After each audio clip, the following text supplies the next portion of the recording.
नाजरीन, इमरान खान ने बताया कि उन्होंने अपने रजीम चेंज के बाद हुकूमत को लाने के अमल को NRO 2 का नाम दिया। असम्बलियाँ तहलील होते ही हम सब जानते हैं कि 90 रोज़ के बाद ज़ाहिर है ज़रूरी होगा 90 रोज़ के बाद कि आप इलेक्शन कमीशन ने नए इलेक्शन कराने हैं, जिसके बाद आइन के मुताबिक इन दोनों सूबों में दोबारा इलेक्शन होना ज़रूरी है, जिससे ज़ाहिर है कि मौजूदा इलेक्शन कमीशन ने कंडक्ट कराना है। लेकिन अहम चीज़ ये है कि इमरान खान इस इलेक्शन कमीशन को भी नहीं मानते, तो असम्बलियों के बाद क्या फिर इलेक्शन कमीशन को भी तहलील करना होगा, तो इसके लिए एक नया आइनी बहरान भी पैदा हो सकता है। फिर अपोजिशन अदम एतमाद लाने की भी बात कर रही है। तो क्या ये एक मौका दिया है इमरान खान ने, ये जो पूरा एक हफ्ते का टाइम दिया है, क्या इससे मौका नहीं मिलेगा अपोजिशन को कि अदम एतमाद का अगर वो लाना चाहते हैं तो इसके लिए वो भी अपनी तैयारी कर सकेंगे? इतने दिन देने का मकसद क्या है? शेख साहब, बिलाखिर खान साहब ने ऐलान कर ही दिया अपने 2 चीफ मिनिस्टर्स को साथ बैठाकर असम्बलियाँ डिसॉल्व करने का, लेकिन जो वक्त दिया गया है अगले जुम्मे तक, अगर अपोजिशन अदम एतमाद की तहरीक जमा करा देती है तो ये तो सारा मामला रुक जाएगा। देखें, वो बच्चा नहीं है, सारी चीजें इतने दिन सोच विचार के लीगल चीज के साथ आप उसका एतमाद देखें कि अपनी हुकूमत अपनी असम्बलियां सूबों की खुद तोड़ रहे हैं। वो अपने अवाम पे एतमाद की इंतहा है। बड़े दिनों से बहस ये चल रही थी कि 23 रखनी है या तारीख 25 रखनी है, और फिर रमजान को मद्देनजर रखते हुए कि 23-24 को रोजा होगा, ये 23 तारीख का फैसला किया गया। और परवेज इलाही साहब ये समरी पहले ही भेज चुके हैं, और ये डिसॉल्व करने की समरी जो है वो किसी वक्त पहुंच जाएगी। अदम एतमाद में गवर्नर राय लगाने, नाकामी, नाशादी, तबाही, बर्बादी इनका मुकद्दर है, और 13 पार्टियों का सियासी मुर्दा, सियासी कफन तैयार करने इमरान खान ने इनको दफन कर देना, और ये इस काबिल नहीं होंगे अवाम में जाने के। और मैं अपनी सियासी जिंदगी का इंतहाई एतमाद देख रहा हूँ लोग अपनी सूबाई हुकूमतों को अपने हाथों से तोड़ना और अवाम में जाना, और जितनी ये सब लोग बातें कर रहे हैं जाएं अवाम में। अब नवाज शरीफ को बनाएं प्लीज, अगर ये सच्चे हैं। और जितने वजीर ये कहते थे कि इमरान खान असेंबली भी तोड़ेगा और मैं चीखता था कि वो तोड़ेगा, इन वजीरों के भी क्लिप दिखाएं ना आप। हमसे गलती हो जाए तो क़यामत तक जान नहीं सकती। नहीं, हम तो उनको कहते हैं कि भाई आप लोग तो चैलेंज करते थे कि इमरान खान असेंबलियां तोड़े, हम कल को इलेक्शंस कराएंगे, लेकिन अब आप लोग भाग रहे हैं। वो बस आप बताएं कि ये कह रहे थे दो सूबों में तोड़े, पहले तो कहते थे KPK में ही सिर्फ तोड़े। हाँ, बिल्कुल। दोनों में भी तोड़ दी, और कौमी असेंबली में जा रहे हैं। 650 से ज्यादा मेंबर बनते हैं। इस मुल्क में इलेक्शन हो रहा होगा, और इनकी सियासी जो सोच है उस पे अल्लाह ने पर्दा डाला। इन पे बुरा वक्त है, ये आपस में फटेंगे, और ये 13 पार्टियां आप देखें इनका हशर नशर हो जाएगा इसी इलेक्शन। लेकिन अभी आप सिर्फ मार्च से पहले इन 2 सूबों में इलेक्शंस देख रहे हैं, या पूरे मुल्क में आप ये हवा चल गई है कि अब पूरे मुल्क में इलेक्शंस होंगे जब ये कौमी असेंबली से भी रेजिग्नेशन एक्सेप्ट हो जाएंगे? हमारी तो यही ख्वाहिश है, 5-4 दिन है कि इसमें आए, बैठे और पूरे मुल्क में इलेक्शन का ऐलान करें।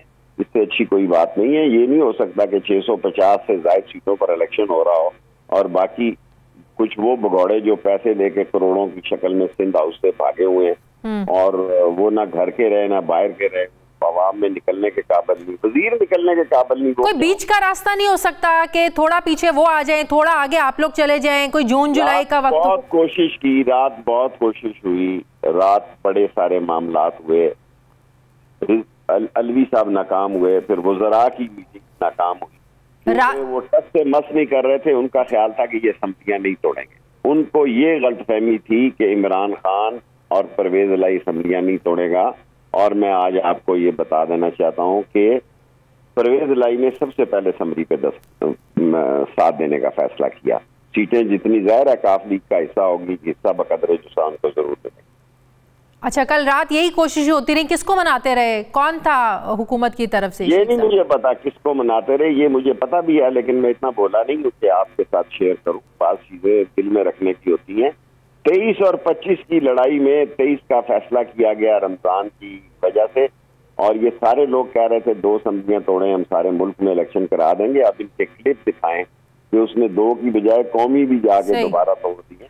अच्छा, हुकूमत इतनी कॉन्फिडेंट क्यों थी कि नहीं ये सिर्फ इमरान खान को तो यू टर्न लेने की आदत है, ऐलान कर दिया तोड़ेंगे नहीं, ये तोड़ने का ऐलान नहीं करेंगे? ये इस कॉन्फिडेंस के पीछे वजह क्या थी शेख साहब? इस दफा इमरान खान ने ज्यादा लोगों से डिस्कशन नहीं की।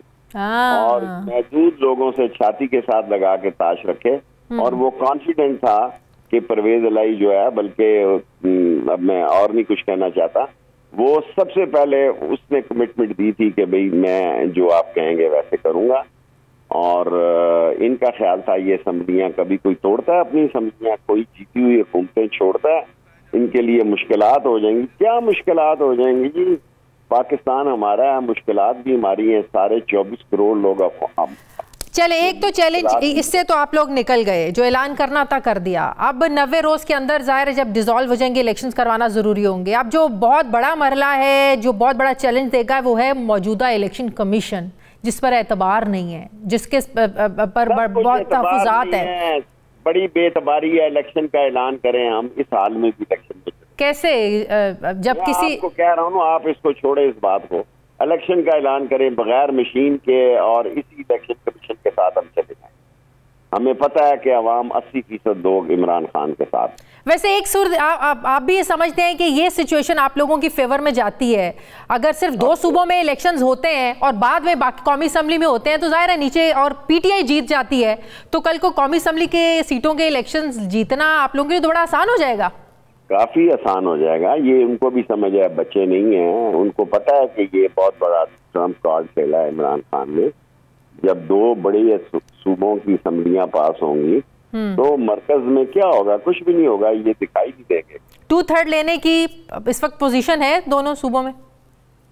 मुझे तो अल्लाह पे यकीन है कि दोनों सूबों में 2/3 जाती। देखें, वो बच्चा नहीं है, सारी चीजें इतने दिन सोच विचार के लीगल चीज के साथ, आप उसका एतमाद देखें कि अपनी हुकूमत अपनी असम्बलियां सूबों की खुद तोड़ रहा है। वो अपने अवाम पे एतमाद की इंतहा है। बड़े दिनों से बहस ये चल रही थी कि 23 रखनी है या तारीख 25 रखनी है, और फिर रमजान को मद्देनजर रखते हुए कि 23-24 को रोजा होगा, ये 23 तारीख का फैसला किया गया। और परवेज इलाही साहब ये समरी पहले ही भेज चुके हैं, और ये डिसॉल्व करने की समरी जो है वो किसी वक्त पहुंच जाएगी। अदम एतमाद में गवर्नर राय लगाने, नाकामी, नाशादी, तबाही, बर्बादी इनका मुकद्दर है, और 13 पार्टियों का सियासी मुर्दा, सियासी कफन तैयार करने इमरान खान ने इनको दफन कर देना, और ये इस काबिल नहीं होंगे अवाम में जाने के। और मैं अपनी सियासी जिंदगी का इंतहाई एतमाद देख रहा हूँ लोग कि अपनी सूबाई हुकूमतों को अपने हाथों से तोड़ना और अवाम में जाना। और जितनी ये सब लोग बातें कर रहे हैं, जाएं वहां में, अब नवाज शरीफ को बनाएं प्लीज, अगर ये सच्चे हैं। और जितने वजीर ये कहते थे कि इमरान खान असेंबली भी तोड़ेगा और मैं चीखता था कि वो तोड़ेगा, इन वजीरों के भी क्लिप दिखाएं ना आप। हमसे गलती हो जाए तो क़यामत तक जान नहीं सकती। नहीं, हम तो उनको कहते हैं कि भाई आप लोग तो चैलेंज करते थे कि इमरान खान असेंबलियां तोड़े, हम कल को इलेक्शंस कराएंगे, लेकिन अब आप लोग भाग रहे हैं। वो बस आप बताएं कि ये कह रहे थे 2 सूबों में तोड़े, पहले तो कहते थे केपीके में ही सिर्फ तोड़े। हाँ, बिल्कुल, दोनों में भी तोड़ दी, और कौमी असम्बली में जा रहे हैं। 650 से ज्यादा मेंबर बनते हैं, इस मुल्क में इलेक्शन हो रहा होगा, और इनकी सियासी जो सोच है उस पे अल्लाह ने पर्दा डाला, इन पे बुरा वक्त है, ये आपस में फटेंगे, और ये 13 पार्टियां आप देखें, इनका हशर नशर हो जाएगा।